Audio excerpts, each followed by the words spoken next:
آئندہ عام انتخابات چاہے وہ اگلے سال ہوں یا 2023 کی مقررہ آئینی مدت میں، حالیہ ضمنی الیکشنز کے نتائج نے ثابت کر دیا ہے کہ پنجاب میں مقابلہ صرف تحریک انصاف اور مسلم لیگ نون کے مابین ہوگا، لیکن یہ بھی طے ہے کہ ماضی میں کبھی کوئی برسر اقتدار جماعت اپنی مدت پوری کرنے کے بعد الیکشن میں کامیاب نہیں ہوئی۔ سینئر صحافی اور اینکر پرسن غریدہ فاروقی اپنے تازہ سیاسی تجزیے میں کہتی ہیں کہ سیاسی تبدیلی کی ہوا چل پڑی ہے اور رابطوں کا بھی آغاز ہو گیا ہے، چاہے وہ سیاسی ہوں یا غیر سیاسی۔ ان کے مطابق پنجاب میں ہونے والے یہ رابطے انتہائی معنی خیز ہیں اور ہدف ان کا آئندہ عام انتخابات ہیں۔ فی الوقت اتنا ہی بتا دینا کافی ہے کہ اگلے سال کے ابتدائی چند ماہ میں ہی تحریک انصاف کو بڑے دھچکے لگنے شروع ہو جائیں گے، جن کے اصل اثرات عام انتخابات کے لیے مقصود ہوں گے۔ پنجاب میں گیم آن ہو گئی ہے اور کپتان کے لیے نہ تو موسم سازگار نظر آ رہا ہے اور نہ ہی پچ موافق۔ ویسے بھی گزشتہ کئی سالوں کی ارک ریزی، انتھک محنت اور رسوائی کے باوجود معاملات کولہو کے بیل کی طرح وہیں کے وہیں کھڑے ہیں۔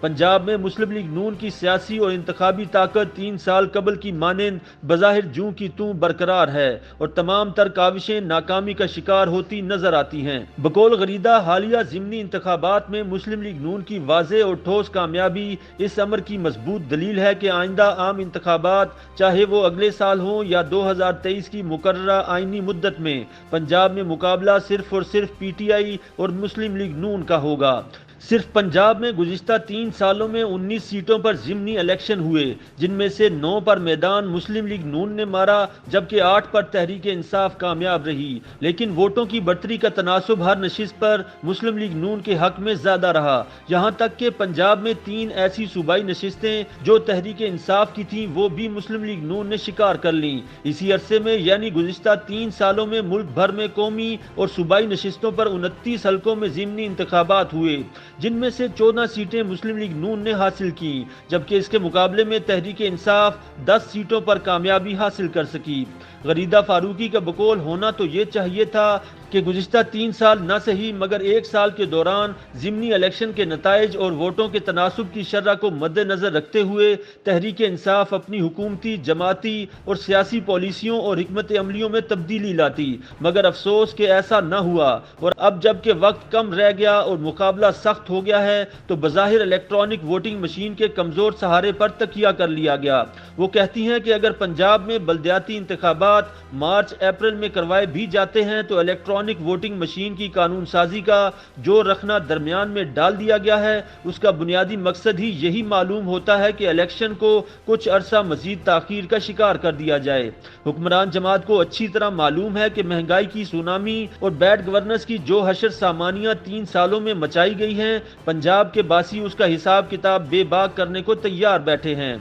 غریدہ فاروقی کا کہنا ہے کہ دوسری جانب ضمنی الیکشن میں مسلم لیگ نون کی مسلسل جیت نے عوامی اور انتخابی ہوا کا رخ لامحالہ اس جماعت کے حق میں کر دیا ہے۔ یہی وجہ ہے کہ حال ہی میں پنجاب میں تبدیلی کے لیے نون لیگ کی قیادت کے پاس آنے والی ایک تگڑی پیشکش اور فارمولے کو مسترد کر دیا گیا، کیونکہ مسلم لیگ نون کو یقین ہے کہ عوامی ماحول اب اس کے حق میں ہے اور آفر کے ذریعے آنے والی تبدیلی ممکنہ طور پر قلیل المدتی ثابت ہو سکتی ہے، جبکہ عام انتخابات کے نتیجے میں پنجاب کا بڑا حصہ واپس اس جماعت کے حق میں پلٹ سکتا ہے۔ نون لیگ کی یہ سوچ اور حکمت عملی درست اس لیے بھی معلوم ہوتی ہے کہ ملک میں آہستہ آہستہ اب عام انتخابات کے لیے ماحول سازی کا آغاز ہو رہا ہے۔ ایسے میں عدم اعتماد کے ذریعے یا کسی بھی اور فارمولے کے تحت تبدیلی طویل المدت میں کسی بھی اپوزیشن جماعت کے لیے سازگار ثابت نہیں ہو سکتی۔ سیاست میں وقت کا درست استعمال سب سے اہم عنصر ہوتا ہے۔ اب جب کہ حکومت کا آخری 1.5 سال ہی رہ گیا ہے تو اس دوران حکومت کا گرایا جانا سود مند کم اور نقصان دہ زیادہ ہوگا۔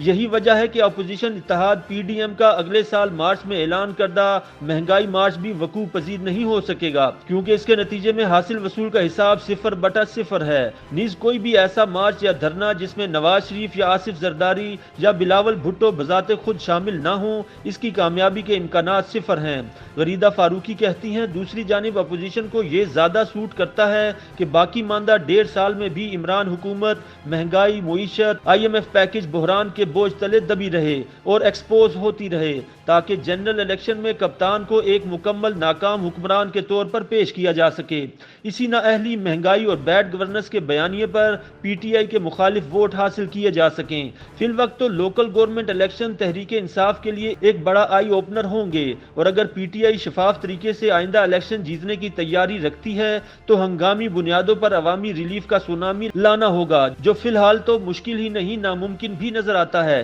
اسی مقصد کی خاطر حکومت نے آئندہ 6 ماہ کے لیے سبسڈی کے ریلیف پیکج کا بھی اعلان کیا، لیکن یہ عوام کے لیے کمر توڑ اور وسیع البنیاد مہنگائی کا نعم البدل ثابت نہیں ہوگا۔ دوسری جانب رابطوں کا بھی آغاز ہو گیا ہے، چاہے وہ سیاسی ہوں یا غیر سیاسی۔ پنجاب میں ہونے والے یہ رابطے انتہائی معنی خیز ہیں اور ہدف ان کا آئندہ عام انتخابات ہیں۔ فی الوقت کم کہے اور کم لکھے کو اتنا جانیے کہ اگلے سال کے ابتدائی چند ماہ میں ہی تحریک انصاف کو بڑے دھچکے لگنا شروع ہو جائیں گے، جن کے اصل اثرات عام انتخابات کے لیے مقصود ہوں گے۔ پنجاب میں گیم آن ہو گئی ہے اور کپتان کے لیے نہ تو موسم سازگار نظر آ رہا ہے اور نہ ہی پچ موافق۔